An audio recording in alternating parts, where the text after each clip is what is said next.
दोस्तों, आप भी किसी वस्तु से बहुत प्रेम करते हैं। संसार की सभी वस्तुओं को एक ना एक दिन समाप्त होना है। उस दिन आप क्या करोगे? रोओगे, चिल्लाओगे या फिर क्रोध कर करके अपना जीवन समाप्त कर लोगे? मैं आपको इस कहानी के माध्यम से यह बताने की कोशिश कर रहा हूँ कि हमें संसार की किसी भी वस्तु से अत्यधिक प्रेम नहीं करना चाहिए। यह कहानी है एक ऐसे राजा की जो बहुत क्रोधी था। वह बात बात पर क्रोध करता था। जनता उसके क्रोध से बहुत परेशान थी। राजा को गुलाबों के फूलों से बहुत प्रेम था, इसलिए उसने महल के चारों तरफ बाग बगीचे में सभी जगहों पर गुलाब के गमले रखवा दिए। एक नौकर को गुलाबों की देखभाल करने के लिए रख दिया और उसे आदेश दे दिया कि गुलाब का एक भी गमला टूटना नहीं चाहिए। अगर गुलाब का एक भी गमला टूट जाता है तो आपको फांसी दे दी जाएगी। नौकर गुलाबों की देखभाल बहुत ही ध्यान से करता था। वह गुलाबों की देखभाल में कोई कमी नहीं करता था। एक दिन महल के बाहर जाते समय उसका पैर एक गुलाब के गमले से टकरा गया। वह गमला जमीन पर गिरकर टूट गया। जब राजा ने यह सुना कि गमला टूट गया है, वह बहुत क्रोधित हुआ।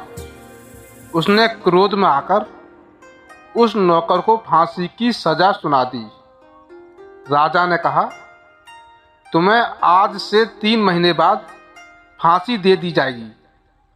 मंत्रीगणों ने राजा को बहुत समझाने की कोशिश की, लेकिन राजा ने मंत्रियों की एक बात ना सुनी। राजा ने कहा, इसने गमला तोड़ने का अपराध किया है, इसको सजा अवश्य मिलेगी। वह नौकर यह सोच सोच कर चिंतित रहने लगा कि उसकी मृत्यु निश्चित है।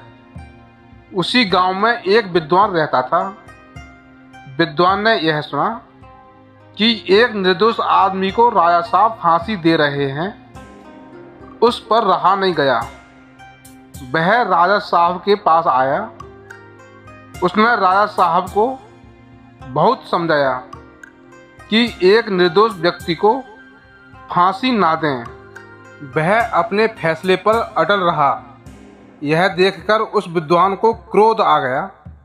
उसने एक डंडे से महल के बाहर रखे सभी गमलों को तोड़ दिया।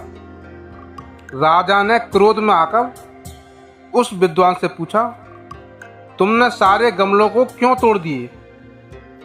उस विद्वान ने कहा, महाराज, एक गमला टूटा तो आपने एक नौकर को फांसी दे दी। महल के चारों तरफ बहुत से गमले हैं।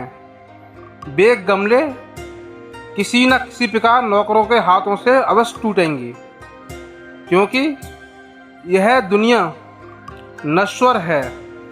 प्रत्येक वस्तु को एक न एक दिन अवश्य नष्ट होना पड़ेगा। यह सत्य है। आप इन गमलों के कारण सैकड़ों लोगों को फांसी दे दोगे। मैंने सैकड़ों नौकरों की जान बचाई है। राजा को उस विद्वान की बात समझ में आ गई। राजा ने उस विद्वान से माफ़ी मांगी और उस नौकर को फांसी के हुक्म से मुक्त कर दिया।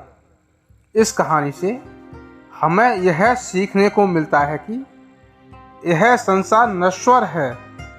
संसार की प्रत्येक वस्तु नष्ट अवश्य होगी, इसलिए उन वस्तुओं से हमें हद से ज़्यादा प्रेम नहीं करना चाहिए।